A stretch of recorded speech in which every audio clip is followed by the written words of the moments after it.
इक्तिसादी सरगर्मियों को पटरी पर लाने की कोशिशें की जा रही हैं। दूसरी तरफ कोरोना के मामले भी लगातार बढ़ रहे हैं। महाराष्ट्र पर अगर नजर डालें तो महाराष्ट्र कोरोना से सबसे ज्यादा मुतासरा रियासत है। वहां कोरोना मुतासरीन की मजबूरी तादाद 70,000 से तजावुज कर गई है। पिछले 24 घंटों में 2,361 नए मामले सामने आए हैं। इसी दौरान 74 लोगों की कोरोना से मौत हुई है। महाराष्ट्र में अब तक 2,362 अफराद की मौत हो चुकी है। 30,100 से ज्यादा लोग सेहतयाब भी हो चुके हैं। जहां तक कोरोना की टेस्टिंग का सवाल है तो महाराष्ट्र में अब तक 4,71,500 से ज्यादा लोगों की कोरोना टेस्टिंग हो चुकी है। और वहीं एमपी में भी कोरोना के लगातार नए मामले सामने आ रहे हैं। सुबह से अब तक कोरोना के 44 नए मामले सामने आए हैं। इसमें से 31 मामले सिर्फ इंदौर से ही ताल्लुक रखते हैं। एमपी में कोरोना मरीजों की मजबूरी तादाद बढ़कर 8,341 हो गई है। एमपी में कोरोना से अब तक 353 अफराद की मौत हुई है। दूसरी जानिब एमपी में कोरोना से अब तक 5,150 लोग सेहतयाब हो चुके हैं। महकमा सेहत ने मध्य प्रदेश में कोरोना के मुश्तबा अफराद पर नजर रखने के लिए मेडिकल स्टोर पर काम करने वालों की मदद लेने का फैसला किया है। बिना पर्ची के सर्दी, खांसी, जुकाम और गले में दर्द की दवा खरीदने वालों की इंफॉर्मेशन हेल्थ पोर्टल पर अपलोड करने की अपील रियासत के 55,000 मेडिकल स्टोर से की गई है। इसी तरह से दिल्ली में कोरोना मुतासिरीन की तादाद 20,000 से तजावुज कर गई है। दिल्ली में गुज़िश्ता 24 घंटों में कोरोना के 990 नए मामले सामने आए हैं।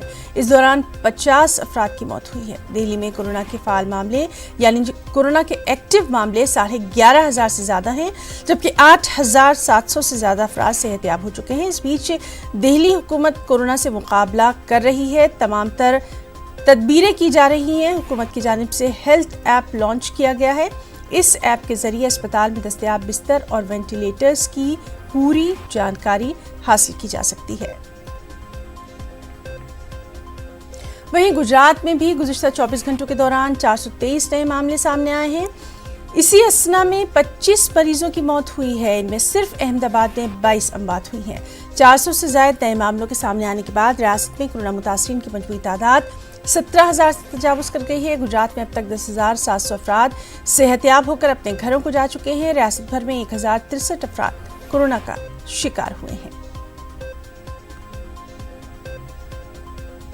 और राजस्थान में भी पिछले 24 घंटों में कोरोना के तकरीबन 270 नए मामलों की तस्दीक हुई है। इस तरह सहराई रियासत में कोरोना मुतासरीन की मजबूरी तादाद 9,000 से तजावुज कर गई है। इनमें 2,000 से ज्यादा मामले जयपुर में देखे जा रहे हैं। पिछले 24 घंटों में जयपुर में 36 नए मामलों की तस्दीक हुई है। रियासत में अब तक 198 अफराद कोरोना का शिकार हो चुके हैं, जबकि 5,000 से ज्यादा अफराद कोरोना को मात देकर अपने घरों को लौट चुकी हैं। न्यूज़ 18 के editor in chief Rahul Joshi की मरकजी वज़ीर दाखिला अमित शाह से एक्सक्लूसिव बातचीत हुई। मोदी हुकूमत 2 के 1 साल मुकम्मल होने पर खुसूसी बातचीत में अमित शाह ने कहा कि मोदी हुकूमत ने जम्मू कश्मीर को हिंदुस्तान का अटूट हिस्सा बनाया है। मोदी हुकूमत ने जम्मू कश्मीर से दफा 370 और 35 को खत्म किया। अमित शाह जी, थोड़ा बात आपके मैं गृह मंत्री होने के उस पर बात करना चाहूँगा। हम लोगों ने आपसे बहुत सालों बात किया है एक भारतीय जनता पार्टी के अध्यक्ष की तरह। जब इस सरकार की दूसरी पारी शुरुआत हुई थी तो आपने धुरंधर बल्लेबाजी की। शुरू में आप छाए हुए थे, आप चारों तरफ आप कश्मीर का मुद्दा लेके आए, ट्रिपल तलाक हुआ, राम मंदिर का फैसला आया, सीएए, तमाम ये सब चीज़ें हुई। मैं कश्मीर पर ज़रा सा आपसे पहला सवाल करना चाहता हूँ। क्या आपको संतोष है कश्मीर में जो हुआ, जो आप चाह रहे थे वो कर पाए?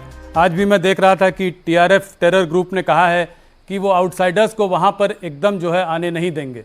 और मुझे ये भी याद है कि मुझे आपने एक बार झारखंड का जब चुनाव चल रहा था तब मैं आपसे मिलने आया था वहाँ पे, तो आपने मुझसे कहा था जिसको जाकर वहाँ रहना है जाके हर कश्मीरी आराम से रह सकता है, और ये मेरा वादा है और मेरा दावा है कि उसको कुछ नहीं होगा।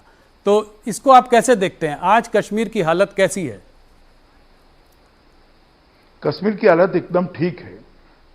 2014 से लेकर 2020 तक और 370 निरस्त करने के बाद भी आतंकवाद के आंकड़े देखिए, 90 से आज तक सबसे कम आतंकवाद के आंकड़े हैं।